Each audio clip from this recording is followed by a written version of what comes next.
Hello friends, कैसे हो सब लोग।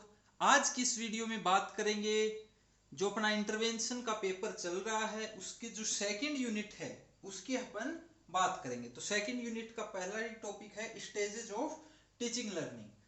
तो चलिए शुरू करते हैं। यूनिट सेकंड पहला टॉपिक है स्टेजेस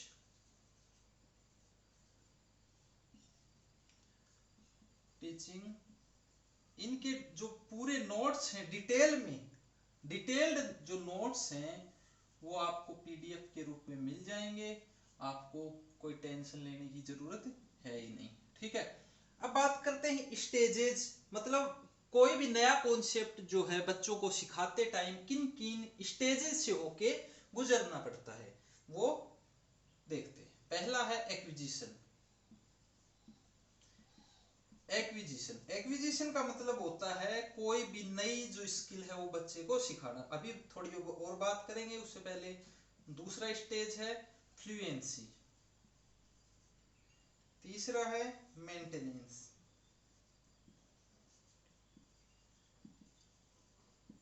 मेंटेनेंस, और लास्ट स्टेप है जनरलाइजेशन।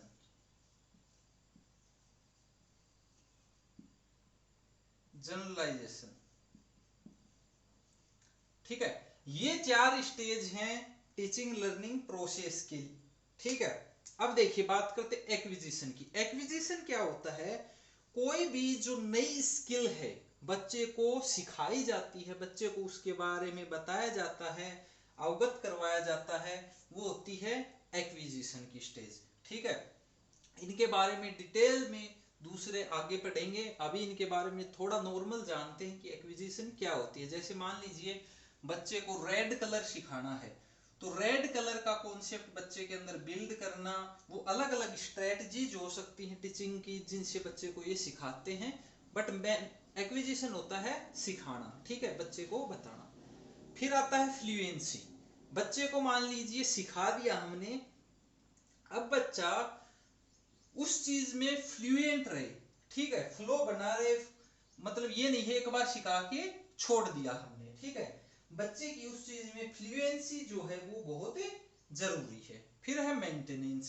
मेंटेनेंस का मतलब ये होता है, मान लीजिए बच्चे को एक कॉन्सेप्ट है वो हमने सिखा दिया, और वो जो स्किल है वो सिखाने के बाद हमने बच्चे को दोबारा रिवाइज ही नहीं करवाया, उस चीज को बच्चा भूल गया है या अच्छे से उपयोग नहीं कर पा रहा है, तो वो सारी चीजें देखते हैं। मेंटेनेंस क्या है, मतलब मरम्मत करना। अगर कुछ भूल गया है बच्चा थोड़ी बहुत स्किल को, तो दोबारा से बता देना। लास्ट स्टेज आती है जनरलाइजेशन। जनरलाइजेशन का मतलब है जिस इन्वायरमेंट में, जिस सेटिंग में, ठीक है, जैसे अपन बच्चे को सिखा रहे हैं 1-to-1 सेशन में, क्लासरूम में सिखा रहे हैं, फ्लैश कार्ड्स के ऊपर और बीट्स वगैरह लेके रेड कलर का कॉन्सेप्ट सिखा रहे हैं, तो एक छोटा चीज हो गई, छोटी सेटिंग हो गई जिसमें सिखा रहे हैं। उस चीज को जनरलाइज करना, जो अपनी डेली लाइफ होती है, बाकी जो इन्वायरमेंट में चीजें हैं, तो वहां तक पहुंचाना। यानी जनरल, जैसे एग्जांपल लिया था रेड कलर का कॉन्सेप्ट, तो हमने सिखाया था बॉल से कोई छोटे छोटे बीट्स लेकर फ्लैश कार्ड्स के ऊपर। बट जनरलाइजेशन का मतलब है जब भी बच्चा अपने इन्वायरमेंट में रेड कलर की कोई भी चीज देखे, कोई भी, जैसे रेड लाइट हो गई या कुछ भी, मतलब कुछ भी रेड लाइट चीज देखे, तो वो बच्चा उसको पहचानने के लिए एबल हो, ठीक है, वो होती है जनरलाइजेशन, ठीक है। ये चीजें हैं। अब बात करते हैं एक्विजिशन जो है वो कैसे करवाएं बच्चों को। कोई भी जो नई स्किल है वो बच्चों को कैसे एक्वायर कराएं, उसके लिए अलग अलग चीजें हैं, मतलब अलग अलग स्ट्रेटजीज का यूज कर सकते हैं। देखिए इसके अंदर टीचिंग स्ट्रेटजीज की बात करें तो टीचिंग स्ट्रेटजी,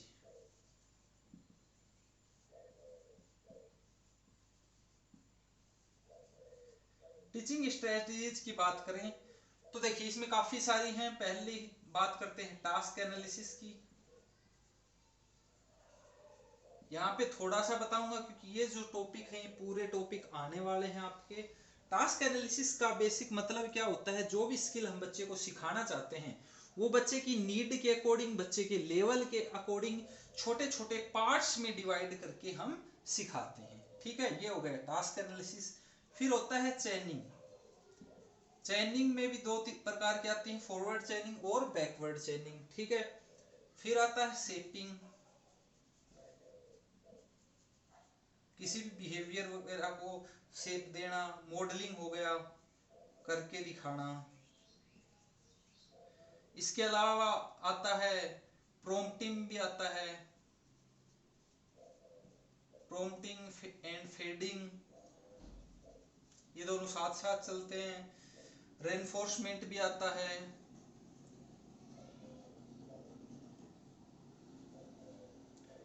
रेनफोर्समेंट भी आता है। इसके बाद में क्लू भी आता है।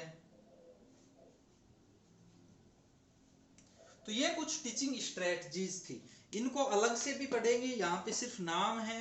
जो टीचिंग स्ट्रेटजीज है ये थोड़ा थोड़ा बताया है मैंने कि कैसे क्या होती है, मतलब बेसिक क्या इसके अंदर क्या होता है वो मैंने यहाँ बताया है। ठीक है, अब जो अगला टॉपिक है अपना वो है प्रिंसिपल्स ऑफ टीचिंग लर्निंग। ठीक है, क्या है प्रिंसिपल्स ऑफ टीचिंग, तो वो देखते हैं। अब ये इरेज कर देते हैं और जो अगला टॉपिक है वो अपन देखते हैं। प्रिंसिपल्स ऑफ टीचिंग का क्या मतलब है दोस्तों, यहाँ पे बात ये है कि जब भी हम सिखाते हैं बच्चों को, वो ये नॉर्मल बच्चों के लिए भी काफी हद तक मतलब सेम से ही होते हैं टीचिंग के प्रिंसिपल, और स्पेशल बच्चों के लिए भी। बस ये है कि स्पेशल बच्चों को थोड़ा टाइम ज्यादा लगता है, उनके लिए जो स्टेप होते हैं वो थोड़े टाइम कंज्यूमिंग होते हैं और छोटे होते हैं। तो अब बात करेंगे principles of teaching. Principles of teaching,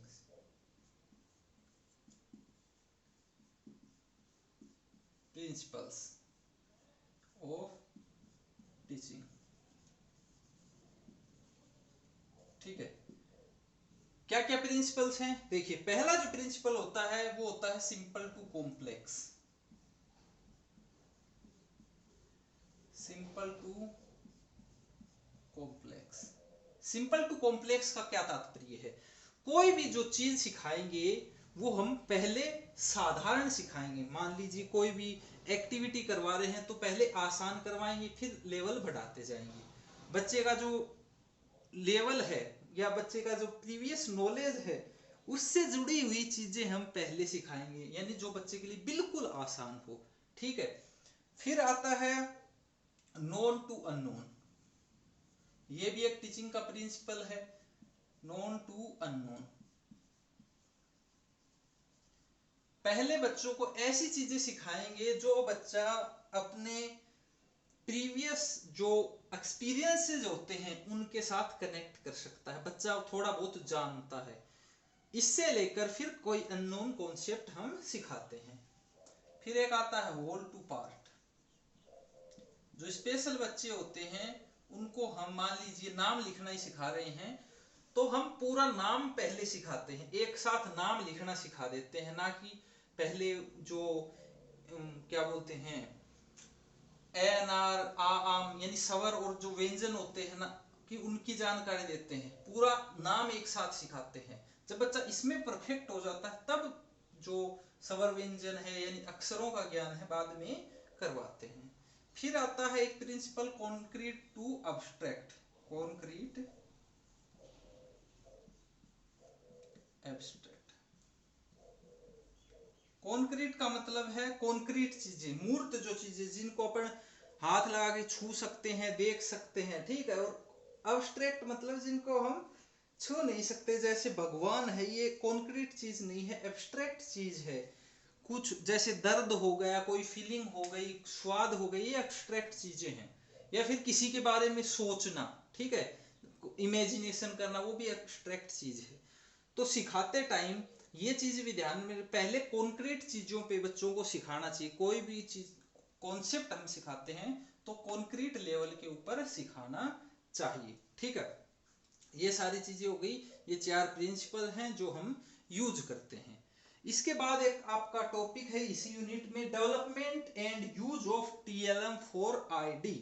क्या है development and use of TLM for ID, मतलब इंटेलेक्चुअल जो डिसेबल बच्चे होते हैं उनके लिए TLM टीचिंग लर्निंग मटेरियल कैसे तैयार किया जाए और उसका यूज कैसे किया जाए।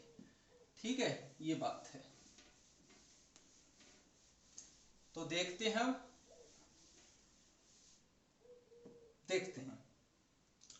पहली बात तो TLM कहते किसे हैं? Teaching learning material. ठीक है, teaching learning material. Teaching learning material में जो टीचिंग एड्स आते हैं वो कौन कौन से होते हैं? लर्निंग एड्स होते हैं, लर्निंग एड्स हो गए। इसके अलावा फंक्शनल एड्स भी होते हैं, फंक्शनल एड्स भी होते हैं, ऑडियो एड्स भी होते हैं। जो लर्निंग एड्स होते हैं इसमें आ जाते हैं audio aids, visual aids, audio visual aids, activity aids. ठीक है, तो ये सारे जो TLM होते हैं इसमें लिख देता हूं मैं audio aids, video aids, audio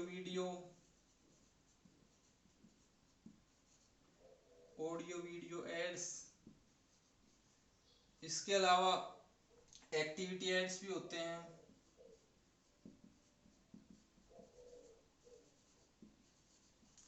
ठीक है, ये सारे TLM के अंदर आते हैं। तो अब इनका डेवलपमेंट कैसे किया जाए, कैसे यूज किया जाए? देखिए, TLM जो होता है टीचिंग लर्निंग मटेरियल, स्पेशल बच्चों के लिए उनकी नीड्स के अकॉर्डिंग, क्या उनकी नीड के अकॉर्डिंग, जैसे मान लीजिए ब्लाइंड बच्चा है तो उसको हम वीडियो एड्स का यूज नहीं कर सकते ना, उसके लिए हम ज्यादा ऑडियो एड्स का यूज करेंगे।